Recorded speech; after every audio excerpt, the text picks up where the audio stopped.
Muy buenos días a todos. Buenos días a nuestros panelistas. En estos momentos en donde el diálogo interreligioso cobra tanta fuerza, en donde es fundamental sentarnos a hablar y dar la cara a nuestras comunidades, al pueblo que requiere escuchar una voz de esperanza, es un honor para mí presidir esta moderación llamada Generando un Diálogo de Paz. Están con nosotros el cardenal Daniel Sturla, arzobispo de Uruguay, el rabino Daniel Dolinsky, rabino de la Nueva Congregación Israelita de Montevideo, el pastor Pablo Lauder, quien representa las organizaciones evangélicas, CREU, de América Latina y la Alianza Evangélica Latina. Quisiera iniciar con una pregunta para todo el grupo. El discurso de odio y la responsabilidad del líder religioso.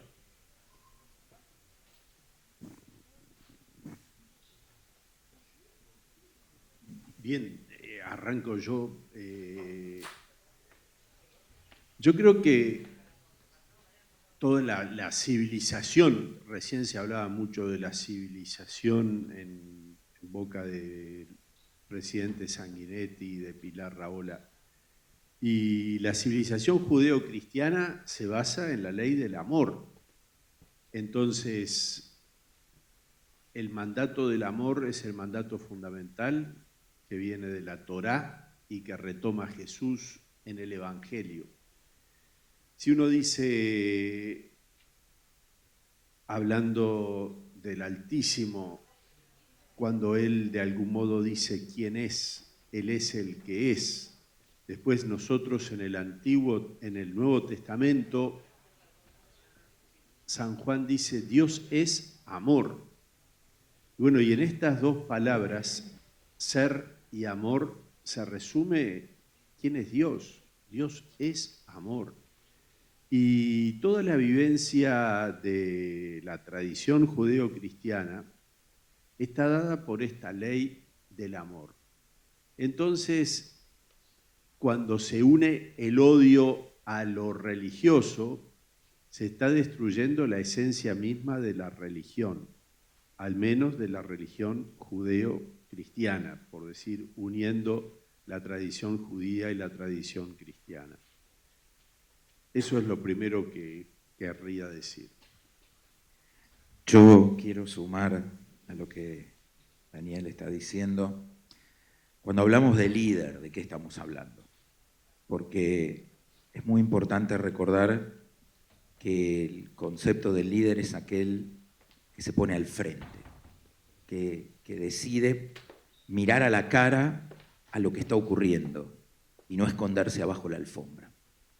El discurso de odio es algo que no es de hoy, es algo que ha existido siempre en la humanidad. Siempre ha habido quienes han construido, como decía el cardenal, desde el amor, y hay quienes han destruido a partir del odio.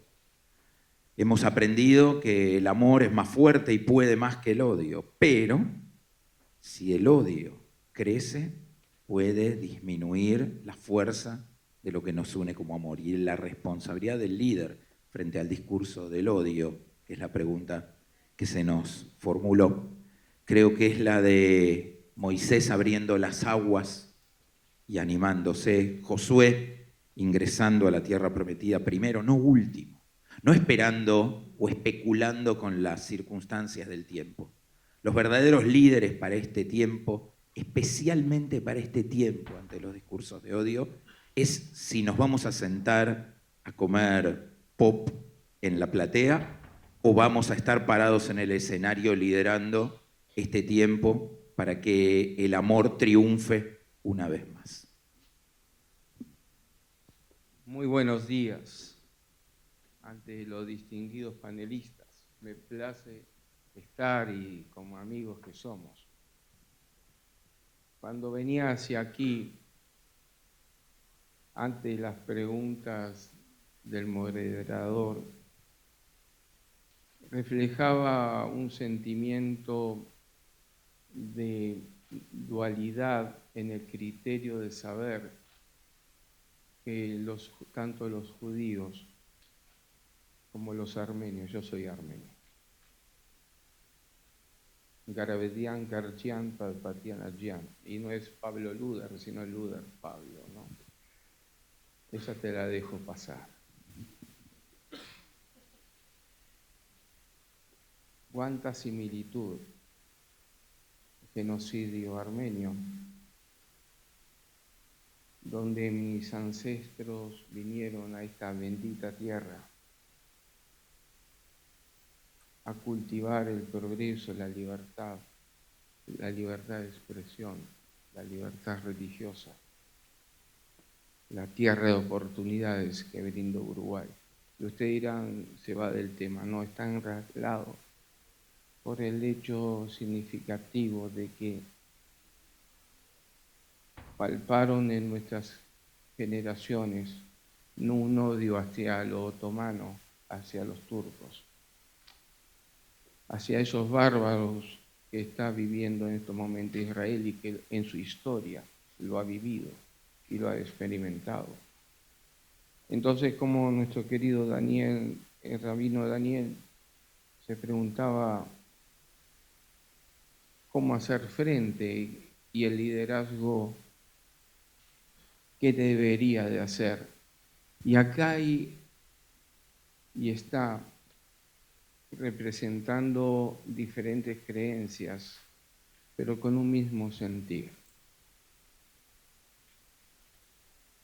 Diríamos que estos bárbaros de Hamás y Hezbolá, diríamos que estos irracionales que le hacen culto a la muerte y nosotros le hacemos culto a la vida, que para ellos el premio máximo es matar a un judío y para nosotros el premio máximo es la amistad de un judío. Y sintoniza nuestra mente, nuestro corazón en torno a poder suavizar y deleitar los paladares y lo que ustedes quieren escuchar. El rey David dijo en una ocasión: aderezas mesa delante de mí en presencia de mis angustiadores. Esto quiere decir, los enemigos lo van a tener siempre.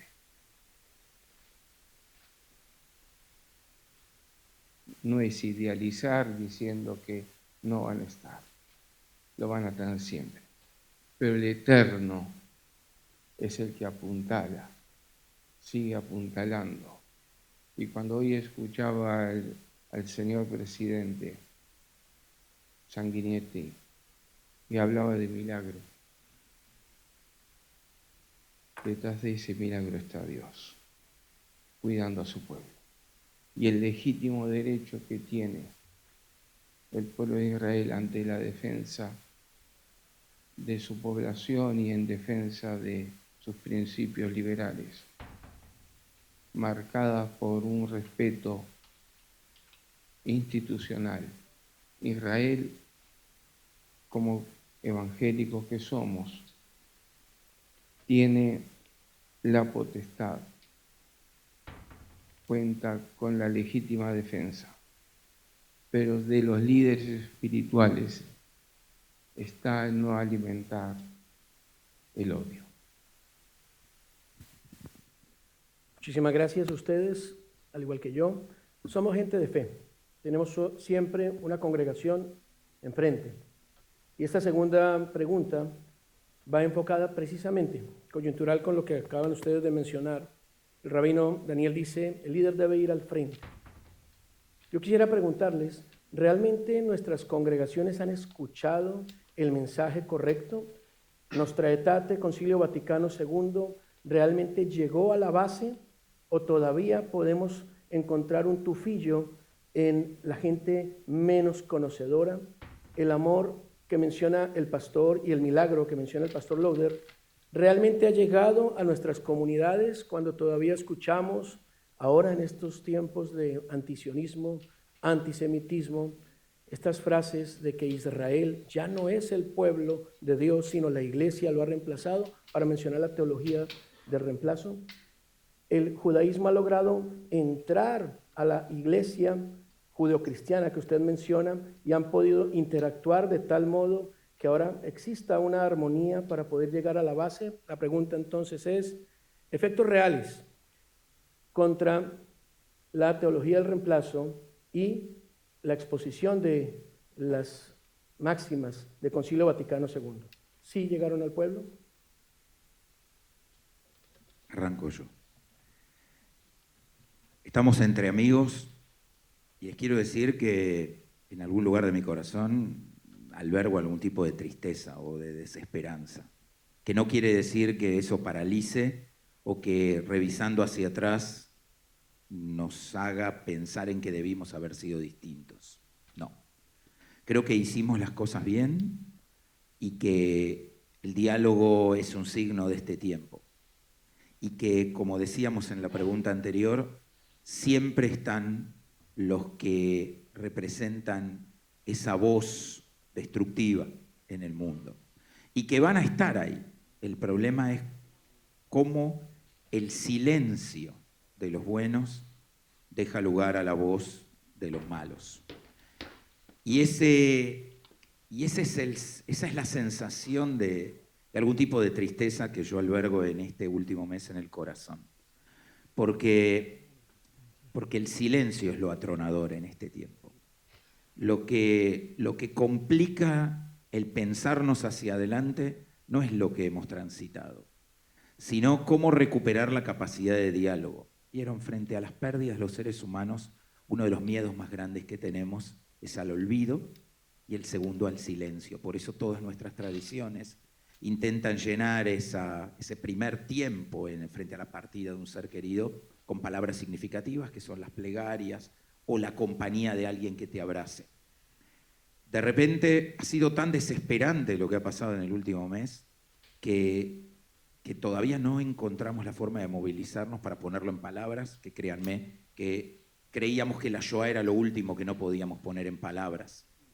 Habíamos aprendido y habíamos dicho, ya está, nunca más.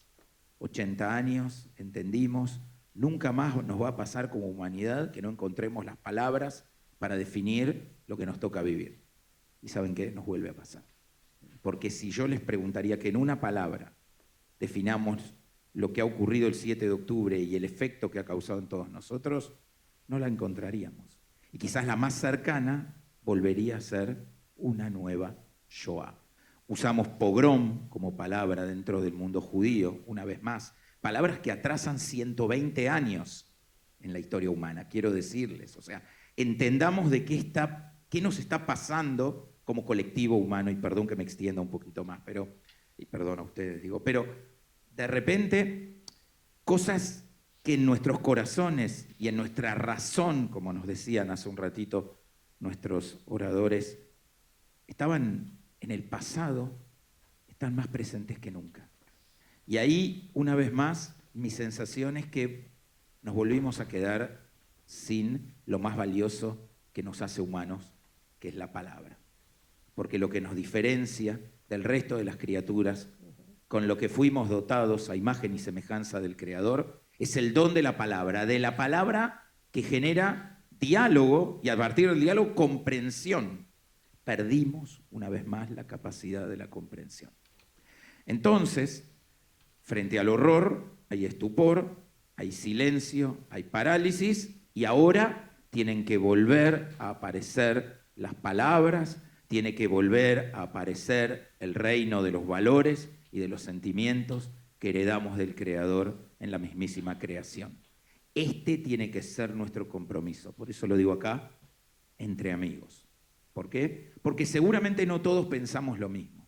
Ojalá no todos pensemos lo mismo, porque el mundo se construye en la verdadera diversidad. Yo siempre digo que si Dios nos hubiese querido a todos varones, nos hubiese hecho todos varones, Él todo lo puede. Si hubiera querido que todas fueran mujeres, lo hubiera hecho. Si hubiera querido que todos seamos rubios, lo hubiera hecho. Yo creo en un Dios que todo lo puede. Si nos hizo a cada uno único e irrepetible, es porque la maravilla de la creación es la interacción entre distintos, diferentes, todos los días de nuestra vida, a cada instante. Ese es el desafío que tenemos que recuperar.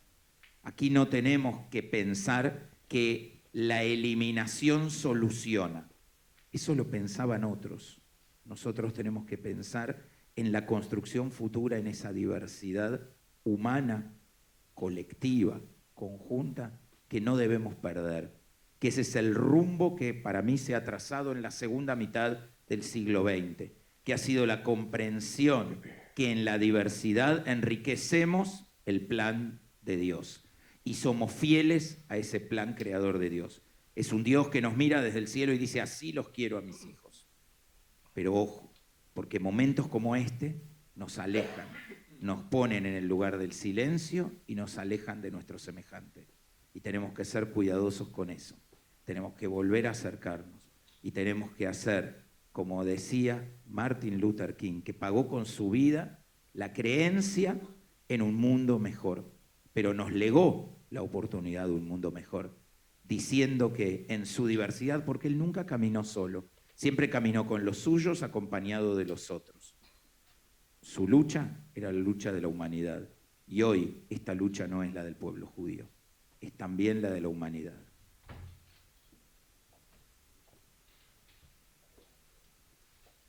Bien,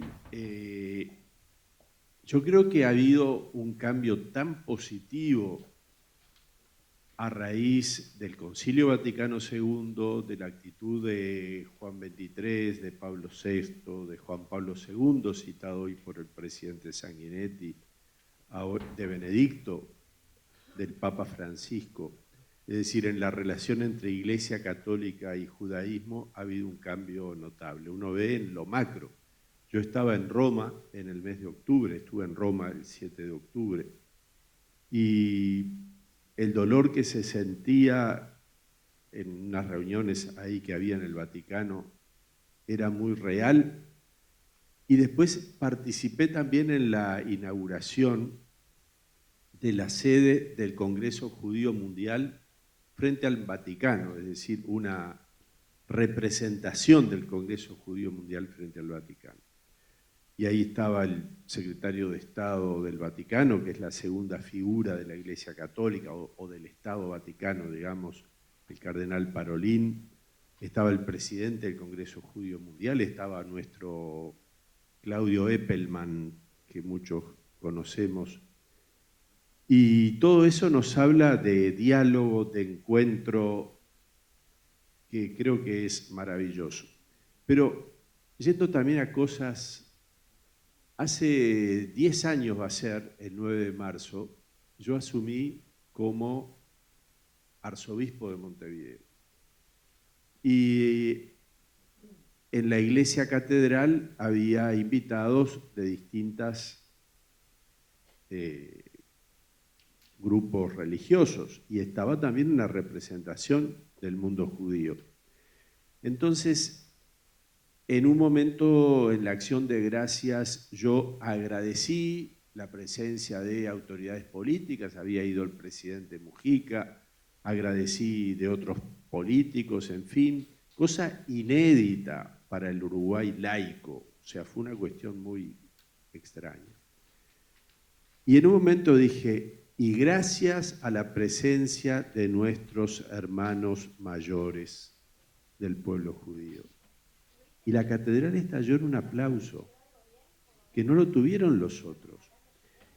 Y yo creo que ese aplauso marcó, a mí me marcó, creo que también a los que estaban allí presentes, porque señaló que había por parte del pueblo católico ahí representado un reconocimiento cordial hacia el pueblo judío y hacia nuestros hermanos judíos, que por cierto da vuelta a muchas páginas porque es evidente que ha habido antisemitismo, que eso nos ha acompañado a lo largo de la historia.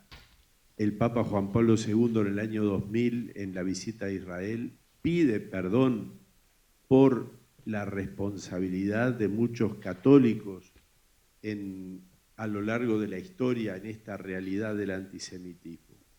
Pero eso ha sido superado a nivel grande, digamos así, Nostra Aetate, la declaración del Concilio Ecuménico Vaticano II, la actitud de los papas, estos acontecimientos, el año pasado una reunión del Congreso Judío Mundial en la misma sala del Sínodo, en el Vaticano. Y a nivel nuestro, como puede ser ese aplauso en la catedral hace 10 años. Y yo creo que esto marca de algún modo un nuevo modo de relacionamiento.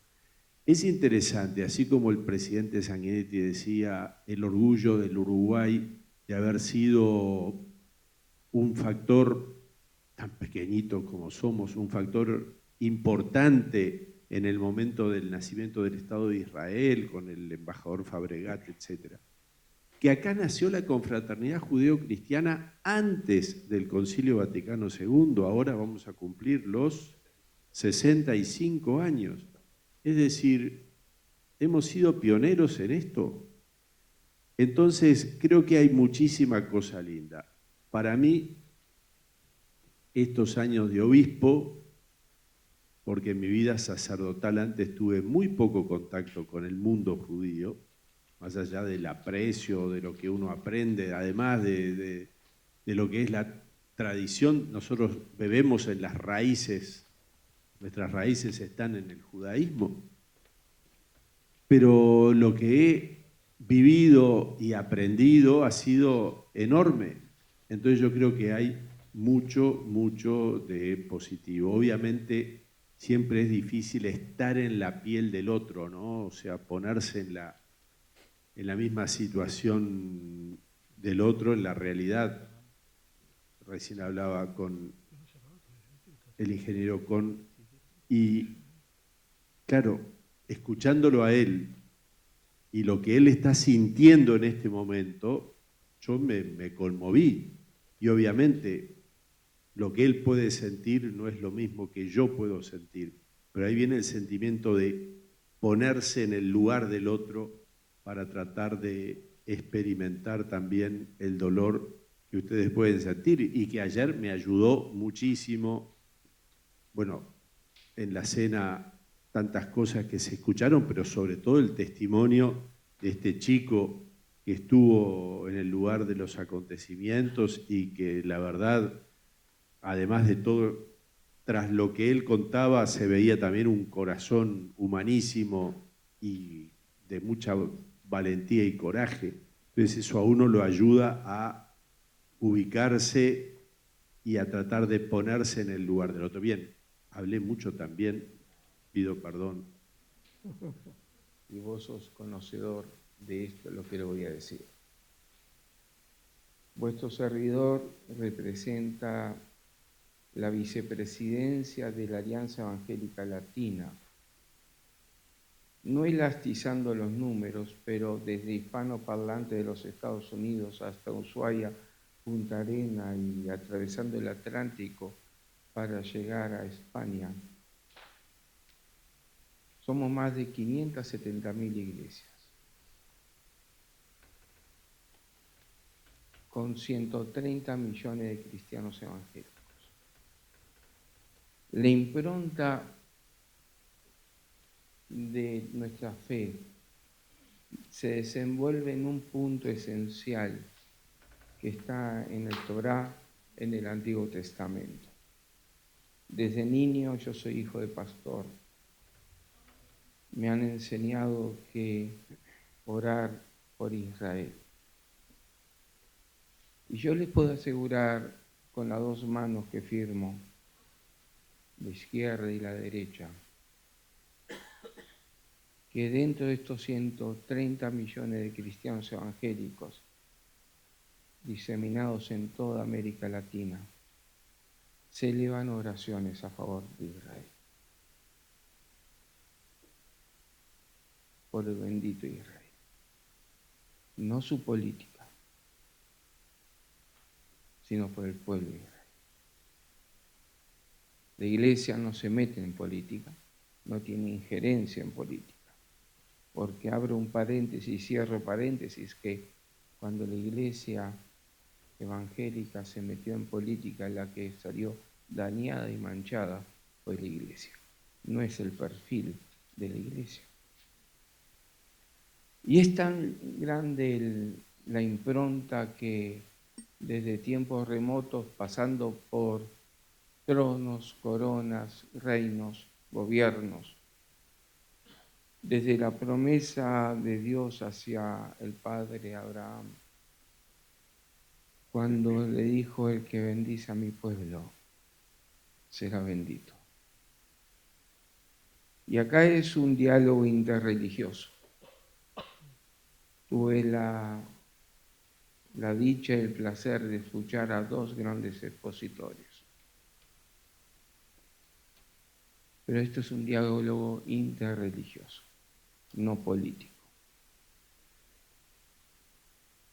Nosotros como cristianos evangélicos no osamos maldecir, no podemos maldecir a un judío. Nunca. Porque el temor no es al judío, sino al Eterno.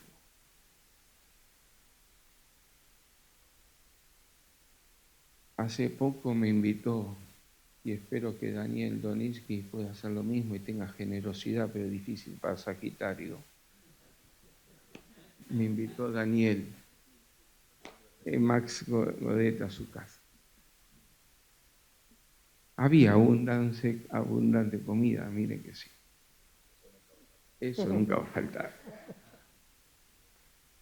Pero ciertamente le dije esto a Max y se lo reitero a ustedes.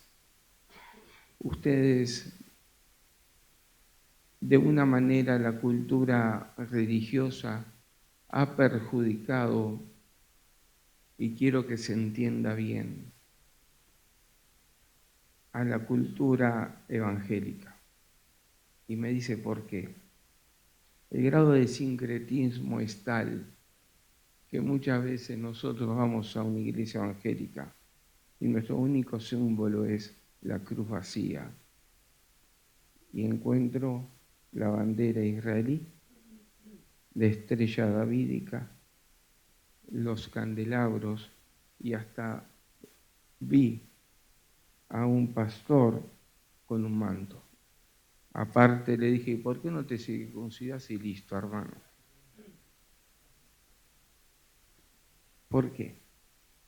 El sincretismo y la raíz y el arraigo evangélico con los judíos es tan, pero tan profundo, que tenemos que luchar para decir: vamos a separar las aguas. Una cosa es orar, defender el Estado de Israel, y otra cosa es nuestra fe, que por ella vino nuestro Señor y Salvador Jesucristo. Y amamos en lo más profundo del ser a Israel. Entonces, bajo esta premisa, cuando vos preguntabas si está arraigada la cultura en las diferentes religiones, en los diferentes credos, como decía el señor Monseñor, sí, absolutamente sí, afirmativamente sí. Cosa contraria con muchas veces los judíos. Tenemos más, y quiero ser neutral, transparente, que muchas veces hay más cristianos evangélicos en Palestina que en Israel. Pero es tema aparte, pero son mis hermanos evangélicos. Acá luchamos contra el terrorismo. Acá atacamos el terrorismo. Los bárbaros que toman mujeres, niños, ancianos y tienen y vuelven a matar para ir al paraíso. Irracional por donde se mire. ¿Esta es una guerra religiosa o es una guerra por territorio? Si lo es religiosa, ¿hasta dónde podemos ir nosotros, los representantes de la fe o de nuestras fe? Y si es por territorio, ¿cuándo debemos inmiscuirnos o no en el tema político? No es ni por territorio ni por religión. Es entre dos concepciones de mundo. definido por ellos civilización versus barbarie. Yo creo que es eso, porque no hay un judío que viva en Gaza. Entonces, ¿de qué territorio podríamos estar hablando? O sea, si hubiera mitad y mitad de la población, uno podría decir, o un 10%, o 1, o 10, uno podría decir, ok, hay un algo detrás de eso en la definición en qué territorio estás viviendo.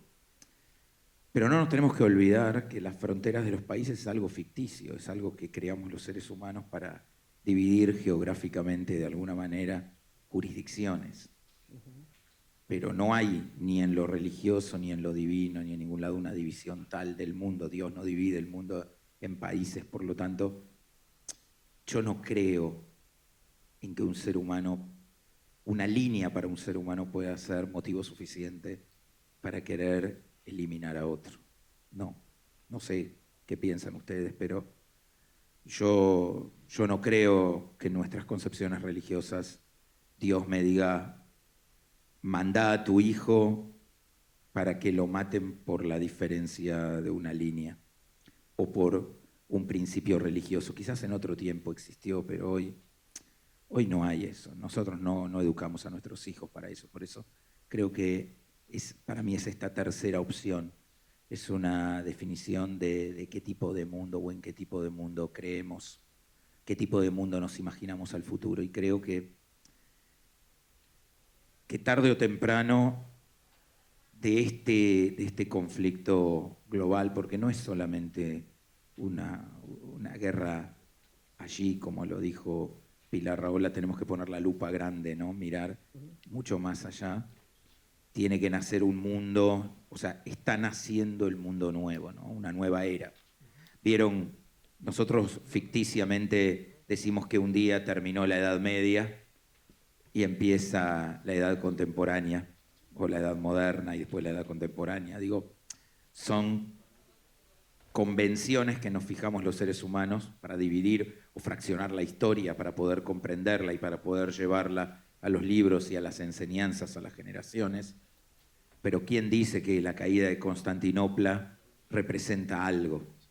Representa solo un hito que nosotros como seres humanos establecemos, se comprende, ¿no? O la llegada de Colón a América.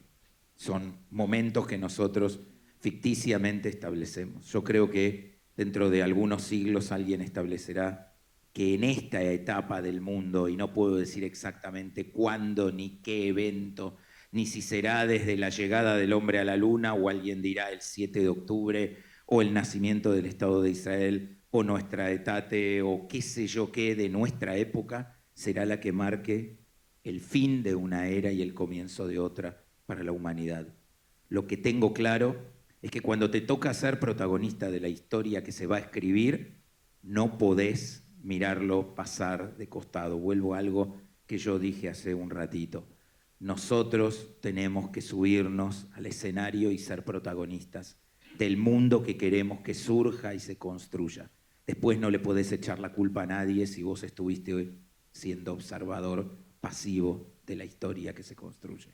Creo que el signo de este tiempo es qué historia, más allá del relato, coincido que hay parte de un relato en este tiempo de la humanidad, pero cuál es la historia que van a contar sobre lo que nosotros hicimos en este tiempo, no nuestros hijos, los hijos de los hijos de los hijos de los hijos de nuestros hijos, cuando nosotros ya seamos solo un recuerdo en los libros de historia. Sí, coincido con Daniel que el tema es un tema de concepción del mundo, de la humanidad, un choque en ese sentido entre lo humano y tal como lo entendemos, basado en los 10 mandamientos como leyes universales, y la inhumanidad que supone el llegar a hacer cosas atroces. Usar el nombre de Dios es lo peor que puede haber, ¿verdad? Porque es faltar contra los primeros mandamientos de la ley de Dios, no usar el nombre de Dios en vano. Entonces, cuando se mata en nombre de Dios, bueno, es tremendo, es el pecado peor que puede haber.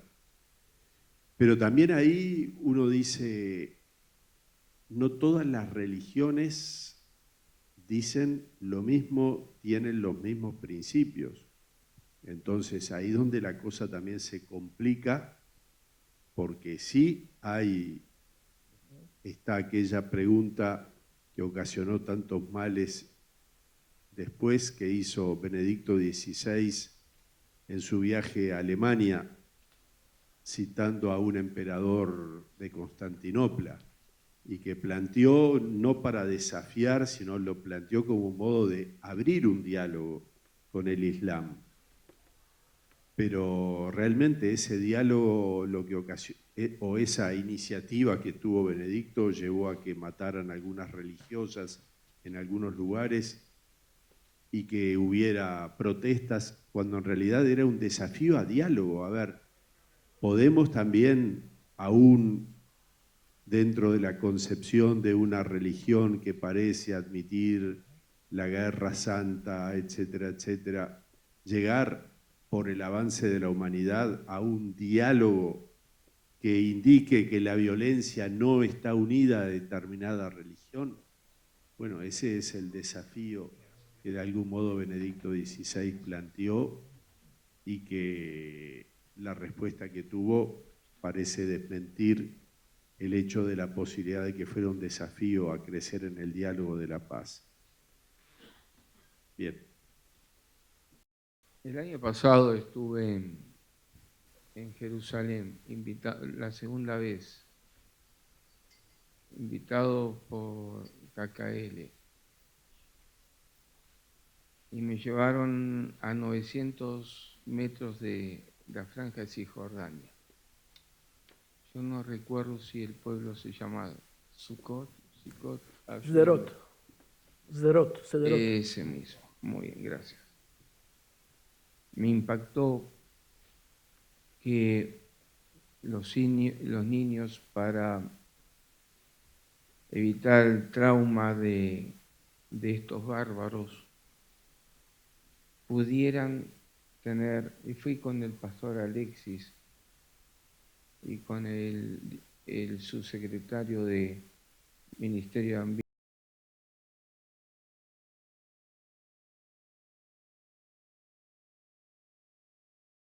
a los niños un zoológico, para que el impacto sea menor. Después, en cada colegio o en cada parada de ómnibus colectivo, había un refugio. Las sirenas, para que no ahuyentara los daños colaterales en la mente de los niños, se encendían en vez de que hubiese sonido.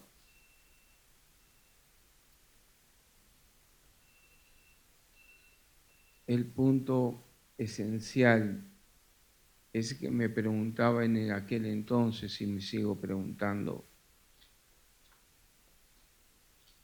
si es una doctrina diabólica, es cultural, o está impregnada desde niño a un palestino para odiar a un judío.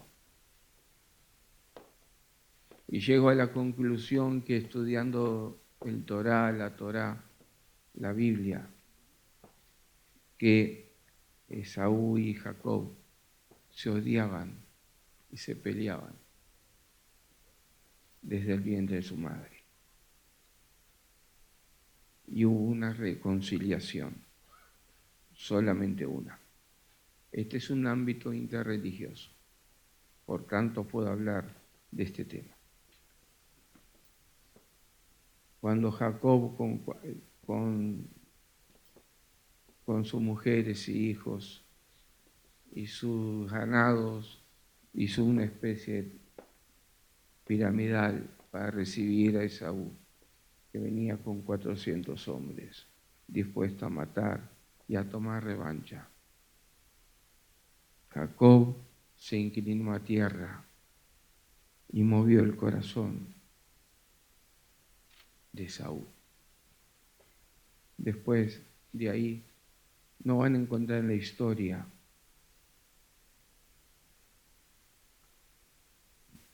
la franja tan estrecha, tan profunda de un árabe con un judío. Los judíos sufrieron mucho, incomprensiblemente sufrieron mucho. Los árabes se alimentan y viven. Aquellos musulmanes extremos se levantan a desayunar, a merendar, a cenar, a almorzar, con el deseo y la doctrina malvada, demoníaca. ¿A qué judío podemos matar? Y vuelvo a decir en este ámbito que lo único que resulta factible, creíble, sustentable, es que el Eterno sigue cuidando, protegiendo, bendiciendo al gran pueblo de Dios, Israel.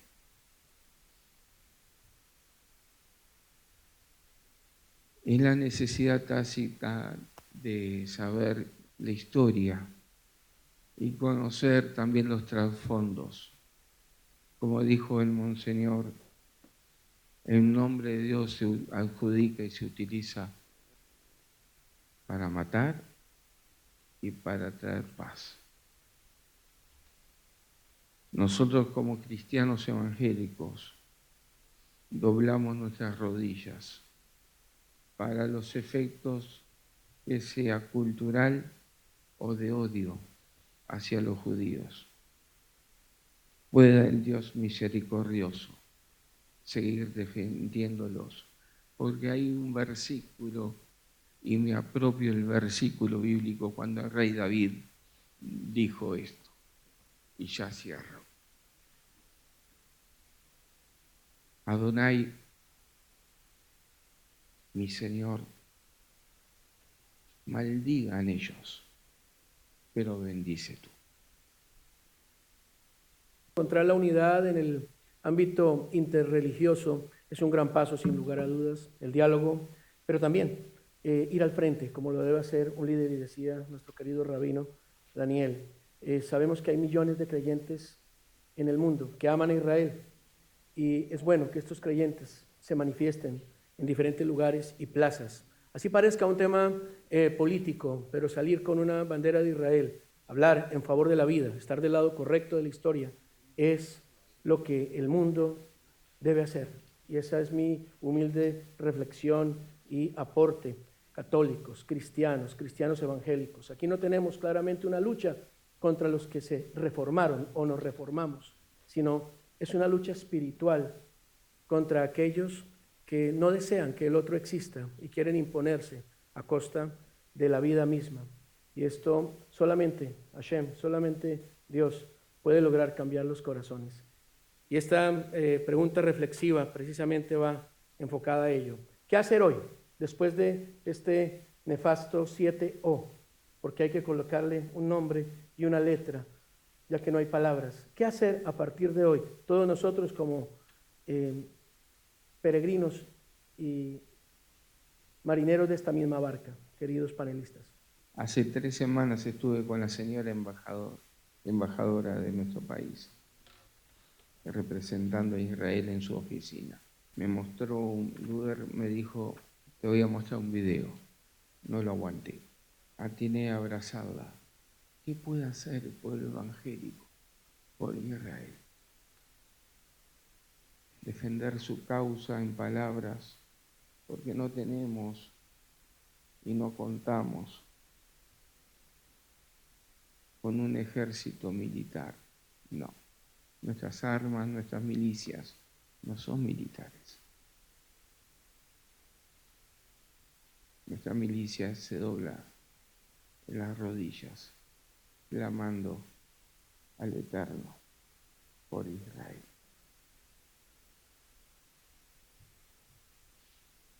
Después le mandé un mensaje a la señora embajadora y esta me respondió.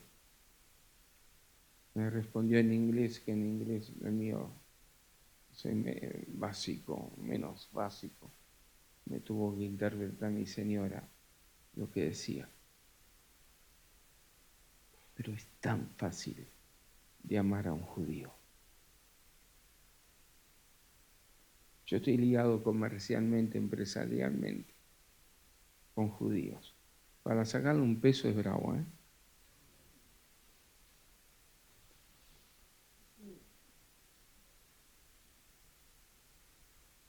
Pues los amo. Y la lealtad del judío se manifiesta en el diario vivir. Yo espero que esta charla haya producido en ustedes el efecto de saber que detrás suyo, de cada familia, de cada hijo, o el aliá, como ustedes le llaman, de mandar sus hijos a Israel, esté protegido por el Altísimo. Nada más. Gracias. Tengo tristeza de que estamos llenos de fechas. Recién nos hablabas del 7O, 18J, 11 de septiembre, ahora 7O. ¿Para qué sirven las fechas? ¿Para qué nos sirven? Si un día recordáramos fechas y fuera la promesa que nos hacemos como humanidad de que nunca más, estaría buenísimo. Pero es hasta la próxima fecha. ¿Entienden?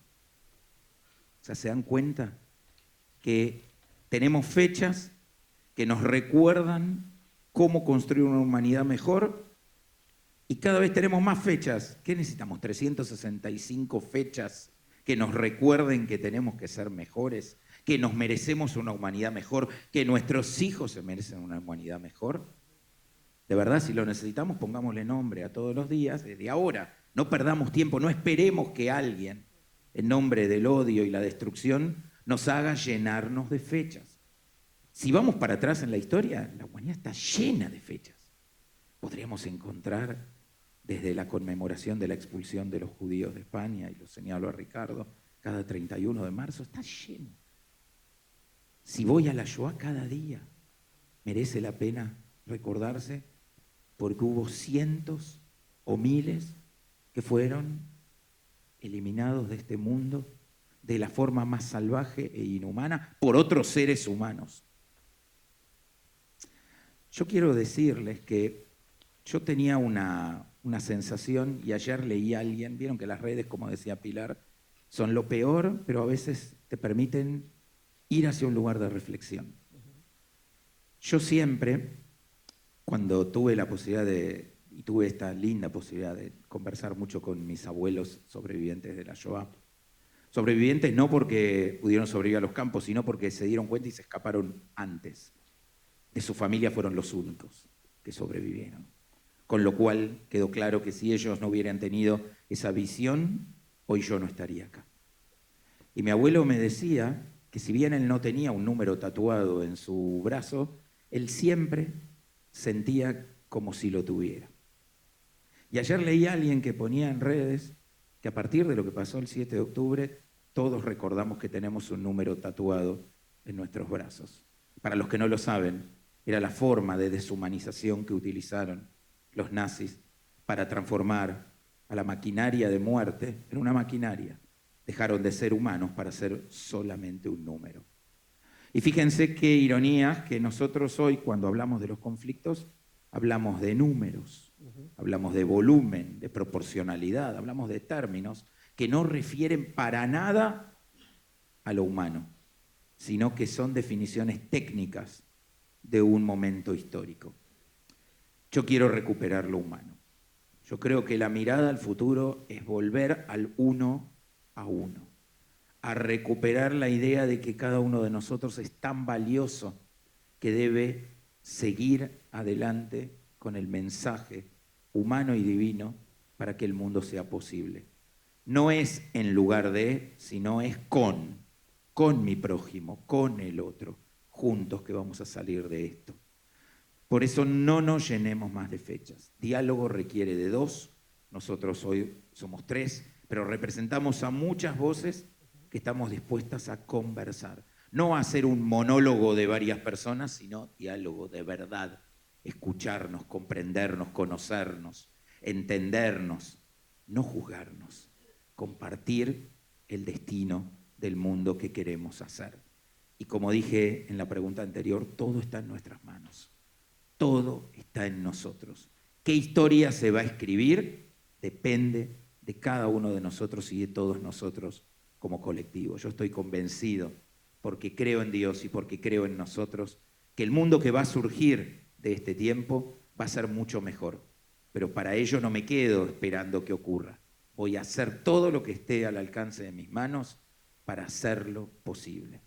Y para que cuando me encuentre después de mis días en la presencia del Creador, con el mismísimo Creador, me dé la mano y un abrazo y me felicite por todo lo que fui capaz de brindarme como ser humano y construir en este equipo que somos esta humanidad. Muy breve lo mío. Yo digo, primero que nada es la oración. Para los que no son creyentes, la oración puede ser de repente, bueno, un perder el tiempo. Acá hubo un episodio que me viene ahora a la memoria cuando se creó la Comisión de Derechos Humanos al final de la dictadura. Y hubo un episodio muy triste de la muerte bajo tortura de un señor, un médico, recordaremos el episodio seguramente. Alberto Sumarán contaba que se había reunido esa comisión de derechos humanos que se había creado, presidida por un señor de mucha fe, Terra Locena, y que él dijo al comienzo de esa reunión, donde había gente creyente y no creyente: queridos, el tiempo nos urge, hay que tomar decisiones en este día, así que los invito a tener un momento de oración. Y a mí me encantó esa anécdota, ¿no? El tiempo nos urge, hay que tomar decisiones, recemos. Ayer en el testimonio de este chico, de este muchacho sobreviviente del baile del 7 de octubre, él en un momento habló de cómo rezaron en medio de la tragedia que estaban viviendo, de las balas, de el terror que produce, supongo, estar ahí en esa situación. Rezaron. Bueno, yo digo, ¿qué es lo que nosotros estamos invitados a hacer?